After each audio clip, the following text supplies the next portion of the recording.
दंडवत प्रणाम. आजच्या या नव्या सखोल चर्चेत मी सर्वांचं स्वागत करतो. मी तुमचा सूत्रधार आहे आणि नेहमीप्रमाणे आपण एका अत्यंत रंजक अशा ज्ञानप्रवासाला सुरुवात करणार आहोत. दंडवत प्रणाम. हो, अगदी. आणि मी आजच्या या विषयावर बोलायला खूपच उत्सुक आहे, कारण आजचा आपला विषय खरोखरच खूप जिव्हाळाचा आहे. हो ना, म्हणजे बघा, जेव्हा आपण इतिहासाचा किंवा शेकडो वर्षांपूर्वी लिहिल्या गेलेल्या जुन्या साहित्याचा विचार करतो ना, तेव्हा आपल्या डोळ्यांसमोर साहजिकच काहीशी धूळखात पडलेली किंवा समजायला कठीण अशी पुस्तकं येतात. हां, बरोबर आहे. लोकांना वाटतं की जुनं साहित्य म्हणजे खूप क्लिष्ट असेल. अगदी तेच. पण 13व्या आणि 14व्या शतकात महाराष्ट्राच्या भूमीत असं काही साहित्य निर्माण झालं होतं, ज्याने भक्तीला केवळ एक कोरडा नियम किंवा नीरस उपदेश न ठेवता त्याला एक अतिशय सुंदर असं रसाळ काव्याचं रूप दिलं. खरं तर महानुभाव पंथाच्या साहित्याची हीच तर सर्वात मोठी ताकद आहे. हो, आणि म्हणूनच आज आपण महानुभाव पंथाच्या पायाभूत मानल्या जाणाऱ्या आणि विशेषतः सर्वज्ञ श्री चक्रधर स्वामी यांच्या शिकवणीवर आधारित साहित्याचा सखोल वेध घेणार आहोत.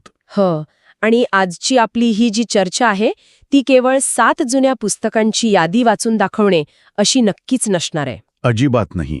श्रोत्यांना सुरुवातीलाच सांगू इच्छितो की श्रीकृष्णाच्या भक्तीने उजळलेले हे 7 प्रबंध काव्य केवळ धार्मिक ग्रंथ कसे नाहीत आणि ते मराठी भाषेचे आणि साहित्याचे अद्वितीय लेणे कसे आहेत हे आपण आज उलगडणार आहोत. म्हणजे या ग्रंथांमध्ये भक्ती, अफाट काव्यसौंदर्य आणि सर्वज्ञ श्री चक्रधर स्वामी यांच्या तत्वज्ञानाचा जो एक अभूतपूर्व संगम पाहायला मिळतो तो आपण आज अनुभवणार आहोत. हो, तर मग आपण सुरुवात करूया.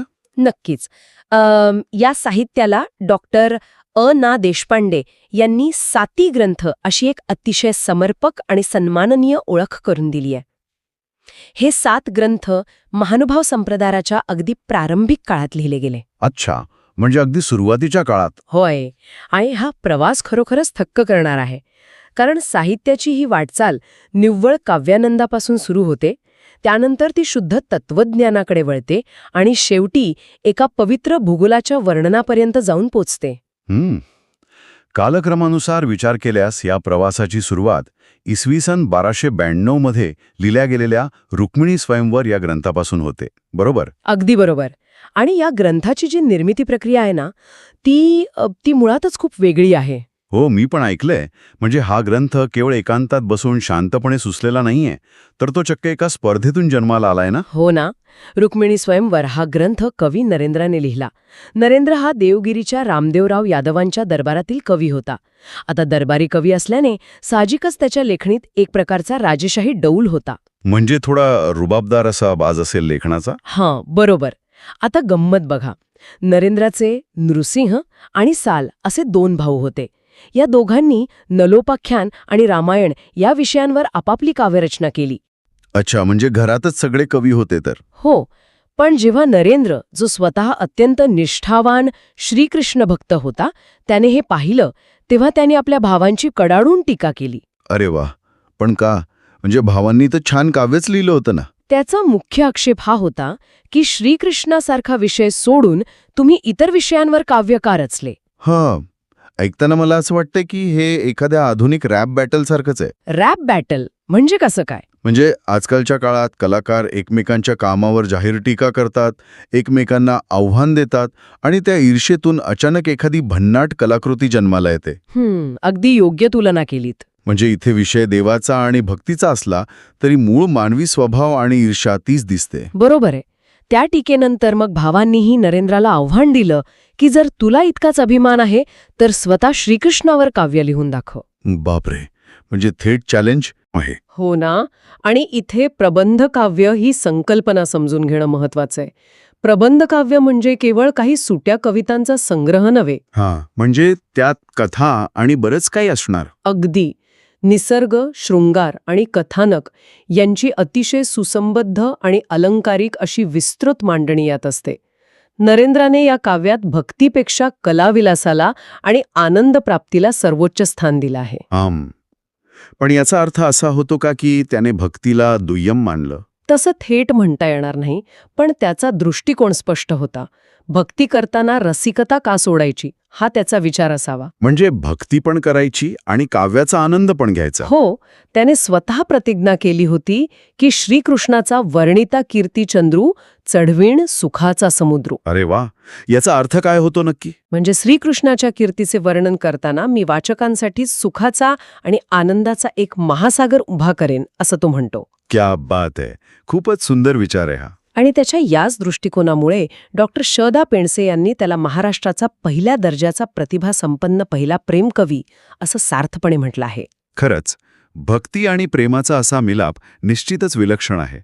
पण या पहिल्या प्रेमकवीकडून साहित्याचा हा प्रवाह आता एका वेगळ्याच कालखंडाकडे वळतोय ना? होय, आता आपण अशा कवीकडे वळतोय ज्याने भक्तीला साहित्यात चक्क एका रसाचा दर्जा मिळवून दिला.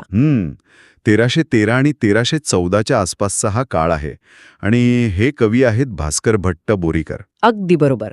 भास्कर भट्ट बोरीकर, ज्यांना आचार्य, कवीश्वर व्यास असंही म्हटलं जायचं, ते पंथाचे आचार्य होते.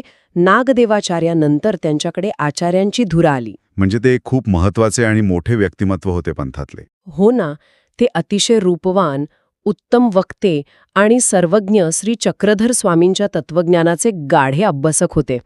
थोडक्यात सांगायचं तर ते खूप मोठे विद्वान होते. त्यांनी 1313 मध्ये 1087 ओव्यांचा शिशुपाल वध आणि 1314 मध्ये 827 ओव्यांचा उद्धवगीता हे 2 मोठे ग्रंथ लिहिले. पण मला इथे एक मोठा विरोधाभास जाणवतोय. कोणता विरोधाभास? म्हणजे बघा, भास्कर भट्ट हे पंथाचे आचार्य होते, ते तत्वज्ञानाचे अभ्यासक होते. तरीही त्यांच्या लेखनात तत्वज्ञानापेक्षा शृंगार आणि रसिकता अधिक का दिसते? हा प्रश्न अनेक अभ्यासकांना पडतो. हो, कारण शिशुपाल वधमध्ये श्रीकृष्ण आणि रुक्मिणी यांच्या विरहाचं आणि प्रणयाचं अत्यंत सविस्तर वर्णन आहे असं आपण ऐकतो. हो, आहेच. मग एका आचार्याने विद्वत्तेपेक्षा काव्यावर आणि प्रेमाचा वर्णनावर एवढं लक्ष केंद्रित केल्याने मूळ आध्यात्मिक संदेश बाजूला पडण्याचा धोका नसतो का? तुमचा प्रश्न खूप रास्त आहे. वरवर पाहता एका आचार्याने शृंगारी काव्य लिहिणे हे तत्वज्ञानाशी विसंगत वाटू शकतं. हो ना. पण भास्कर भट्ट हे तत्वज्ञानाचे अभ्यासक असले तरी ते मुळात हाडाचे कवी होते. त्यांच्यासमोर संस्कृत काव्याचा मोठा आदर्श होता. अच्छा, म्हणजे त्यांच्यातील कवी हा आचार्यापेक्षा जास्त प्रभावी ठरला असं म्हणायचं तुम्हाला? अगदी तसंच. त्यामुळे महानुभावी तत्वदर्शनापेक्षाही पांडित्य, रसिकता आणि अत्यंतिक शृंगाराकृती यांचं दर्शन त्यांच्या लेखनातून घडतं. आणि त्यांच्या याच धाडसामुळे मराठी साहित्यात भक्तीला रसपदवी देणारा भास्कर भट्ट हा पहिला कवी ठरला. पण ही भक्तीला रसपदवी देण्याची जी संकल्पना आहे ना, ती थोडी समजावून सांगाल का? नक्कीच.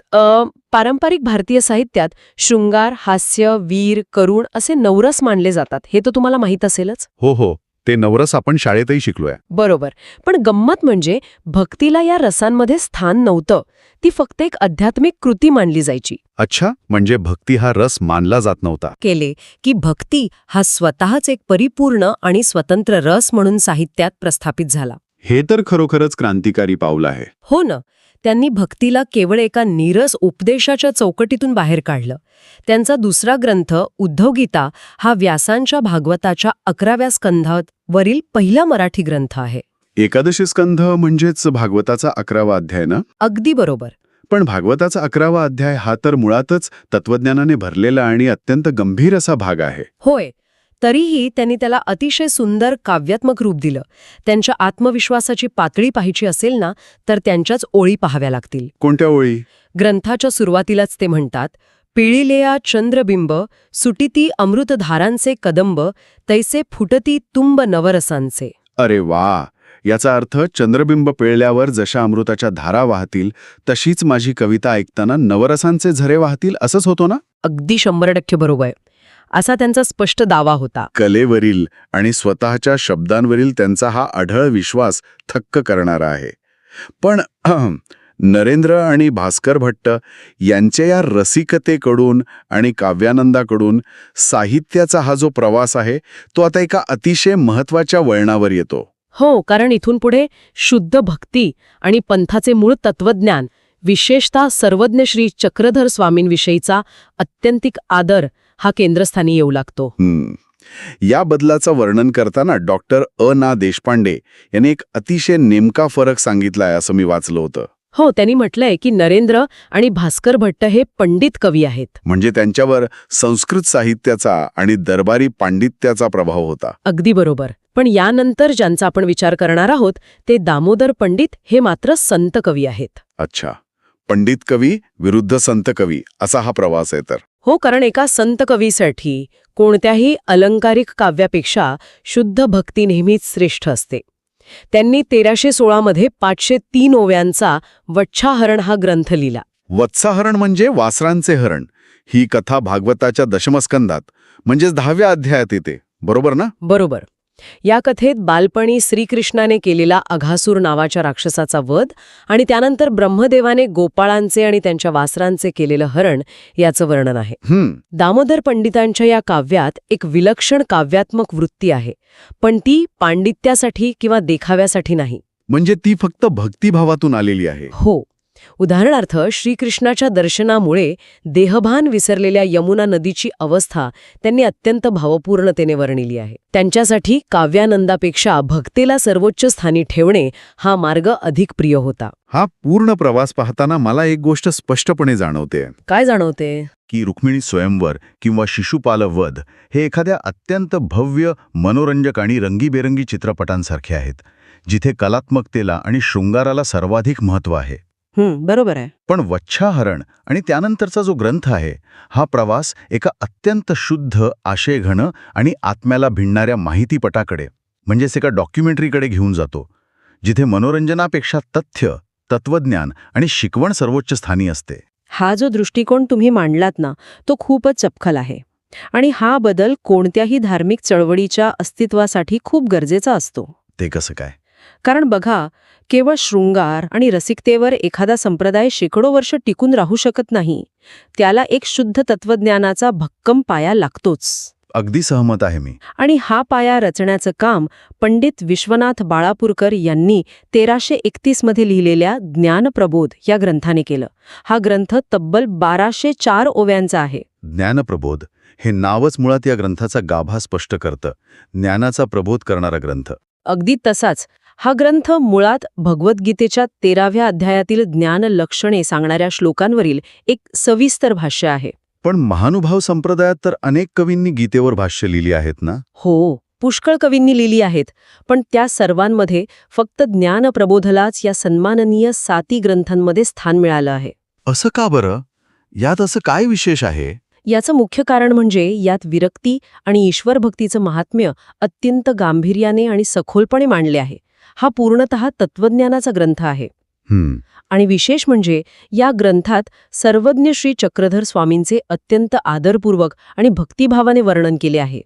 इथे यादवकालीन भाषाशैलीची आणि विचारांची छाप स्पष्टपणे दिसते. म्हणजेच कलेपासून आणि शृंगारापासून सुरू झालेला हा प्रवास आता शुद्ध तत्वज्ञान आणि सर्वज्ञ श्री चक्रधर स्वामींच्या शिकवणीवर येऊन स्थिरावला आहे. अगदी बरोबर. पण मला वाटतं की हा ज्ञानप्रवास केवळ एका अमूर्त तत्वज्ञानापुरताच मर्यादित राहत नाही. कारण शेवटचे 2 ग्रंथ हे थेट स्थानांकडे, म्हणजेच पवित्र तीर्थक्षेत्रांकडे आणि भूगोलाकडे वळतात. होय. रवळो व्यास यांचं 1333 मध्ये आलेलं सह्याद्री वर्णन आणि नारायण बहाळे यांचं 1363 मधील रुद्धिपूर वर्णन हे ते 2 महत्वाचे ग्रंथ आहेत. हे ग्रंथ म्हणजे निव्वळ भौगोलिक नकाशे किंवा कोरडी प्रवासवर्णने तर नक्कीच नसतील. अजिबात नाही. ती त्या भूगोलाला मिळालेल्या आध्यात्मिक स्पर्शाची अतिशय जिवंत चित्रे आहेत. सह्याद्री वर्णन या ग्रंथात श्री दत्तात्रेयांचे अवतारस्थान मानल्या जाणाऱ्या सह्याद्री पर्वतरांगांचं वर्णन येतं असं आपण ऐकतो. हो, रवळो व्यास उर्फ राधोपाध्याय पाथरीकर यांनी लिहिलेला हा ग्रंथ मुळात श्री दत्तात्रेयांचे एक मोठं स्तोत्रच आहे. अच्छा, म्हणजे हे स्तोत्र स्वरूपात आहे? हो. यात श्री दत्तात्रेय मूर्तीचे वर्णन, सर्वज्ञ श्री चक्रधर स्वामी यांचे चरित्र आणि सह्याद्रीवरील विविध पवित्र स्थानांचे अत्यंत सुंदर वर्णन आले आहे. आणि मला वाटतं की भाषेच्या विकासाच्या दृष्टीनेही हा ग्रंथ अत्यंत महत्त्वाचा दुवा मानला जातो ना? अगदी बरोबर ओळखलत. ज्ञानेश्वरीच्या निर्मितीनंतर साधारण 60-70 वर्षांच्या काळात मराठी भाषेने नक्की कोणतं वळण घेतलं, तिचं स्वरूप कसं बदललं, हे समजून घेण्यासाठी हा ग्रंथ खूप उपयुक्त ठरतो. रवळो व्यासांच्या अंतःकरणातील जी तळमळ होती ना, त्यामुळे या काव्याला एक वेगळीच उत्कटता प्राप्त झाली आहे. आणि या 7 ग्रंथांच्या प्रवासातील शेवटचा टप्पा म्हणजे रुद्धिपूर वर्णन हा 641 ओव्यांचा ग्रंथ नारायण बहाळिये यांनी लिहिला. होय, रुद्धिपूर हे महानुभाव पंथाचे अत्यंत पवित्र असे धर्मक्षेत्र आहे. त्याचे सर्वात मोठे कारण म्हणजे श्री गोविंद प्रभू यांचे तिथे तब्बल 119 वर्ष वास्तव्य होते हेच ना. अगदी तेच.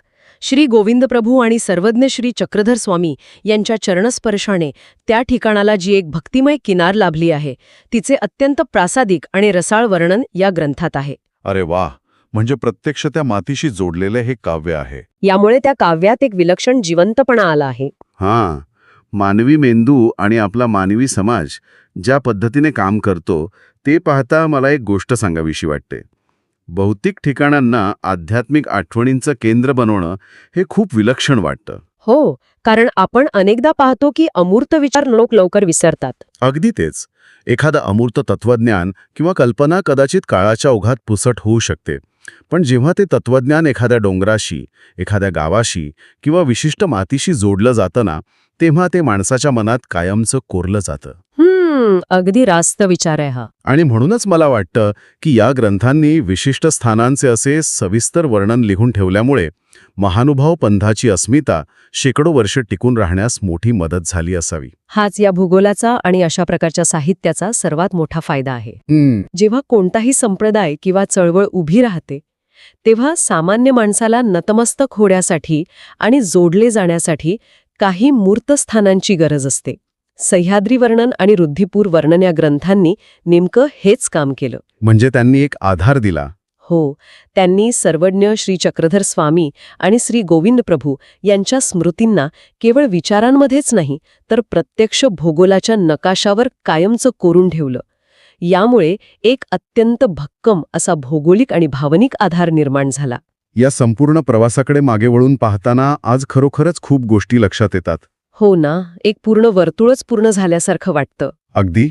म्हणजे नरेंद्राच्या रुक्मिणी स्वयंवरमधील कलाविलासातून जन्मलेला महाकाव्य, भास्कर भट्ट बोरीकरांच्या लेखनातून भक्तीला मिळालेला तो रसरूप शृंगार, त्यानंतर दामोदर पंडित आणि पंडित विश्वनाथ यांच्या वच्छाहरण आणि ज्ञानप्रबोधमधील शुद्ध भक्ती आणि सर्वज्ञ श्री चक्रधर स्वामींचे ते सखोल तत्वज्ञान, आणि शेवटी सह्याद्री वर्णन व रुद्धिपूर वर्णनांमधून त्या भूगोलात दडलेली भक्ती. हो, हा क्रम केवळ योगायोग नक्कीच असू शकत नाही. हे 7 ग्रंथ म्हणजे खऱ्या अर्थाने मराठी भाषेचा, साहित्याचा आणि एका प्रगल्भ आध्यात्मिक चळवळीचा अतिशय भक्कम पाया आहेत. अगदी 100%. शेकडो वर्षांपूर्वीच्या या साहित्याने अत्यंत सुंदर काव्याच्या माध्यमातून एका पूर्ण चळवळीला कसं जिवंत ठेवलं हे पाहणं आजही आपल्याला अचंबित करतं. हो ना.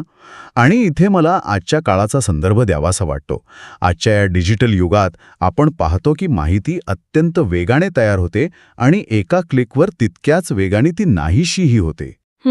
आपण रोजच हे अनुभवतोय. मग अशा या क्षणभंगूर माहितीच्या काळात असा विचार करणे भाग पडते की सध्याची अशी कोणती माध्यमे किंवा असे कोणते ग्रंथ आहेत जे आपले आजचे सर्वात सखोल विचार येणाऱ्या 700 वर्षांसाठी सुरक्षित ठेवू शकतील. खरंच हा विचार करायला लावणारा आणि अंतर्मुख करणारा असाच प्रश्न आहे. होय, आणि या एका महत्त्वाच्या प्रश्नासह श्रोत्यांना विचार करायला लावून आपण आजच्या या सखोल चर्चेला इथेच पूर्णविराम देऊया.